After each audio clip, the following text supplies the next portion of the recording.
போற்றுதலுக்குரிய மாண்புமிகு அண்ணன் உதயநிதி அவருடைய 49வது பிறந்த நாளை முன்னிட்டு கரூர் மாவட்ட திராவிட முன்னேற்ற கழகத்தின் சார்பில் இன்று தொடங்கப்படுகின்ற இந்த விளையாட்டுப் போட்டி டிசம்பர் மாதம் இறுதி வரை மிக சிறப்பாக நடைபெறுகின்றன.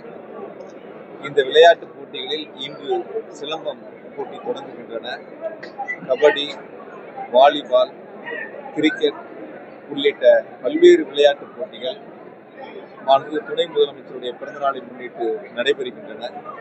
கரூர் மாவட்டத்தில் இருக்கக்கூடிய விளையாட்டு வீரர்கள், வீராங்கனைகளை ஊக்குவிக்கக்கூடிய வகையில் அவர்கள் பல்வேறு மாவட்டங்களுக்கும் பல்வேறு மாநிலங்களுக்கும் வெளிநாடுகளுக்கும் சென்று விளையாட்டுப் போட்டியில் வெற்றி பெற்று கரூருக்கும் தமிழ்நாட்டிற்கும் பெருமை சேர்க்கக்கூடிய வகையில் தொடர்ந்து மாண்புமிகு துணை முதலமைச்சருடைய நல்லாசியோடு கரூர் மாவட்டத்தில் விளையாட்டு வீரர்கள், வீராங்கனைகள் அவர்களுக்கு தேவையான உதவிகளை செய்து விளையாட்டுப் போட்டிகளில் பங்கு பெறுவதில் சிறப்பு கவனம் செலுத்தப்பட்டு வருகின்றன.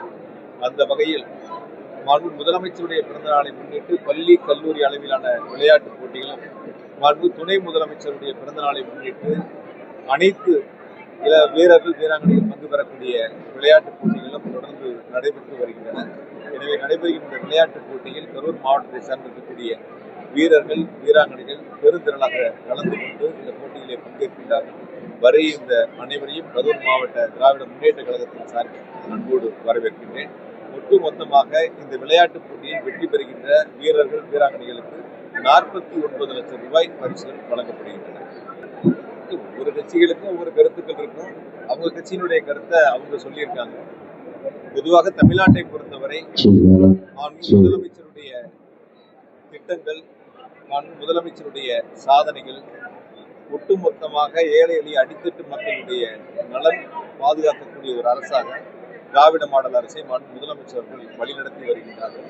எனவே தமிழ்நாடு பொறுத்தவரை இது திராவிட மண். தந்தை பெரியார், பேரறிஞர் பெருந்தகை அண்ணா, முத்தமிழறிஞர் டாக்டர் கலைஞர், இப்பொழுது நம்முடைய முதலமைச்சர் அவர்கள் முன்னெடுத்திருக்கின்ற இந்த திராவிட மண்ணில் தொடர்ந்து வரக்கூடிய 2026 சட்டமன்ற தேர்தலில் திமுக தான் வெற்றி பெறும். திமுக தலைமையிலான கூட்டணி தான் மகத்தான வெற்றி பெறும். மாண்புமிகு முதலமைச்சர் அவர்கள் மீண்டும் 2வது முறையாக தமிழ்நாட்டினுடைய முதலமைச்சராக பதவியேற்றார்.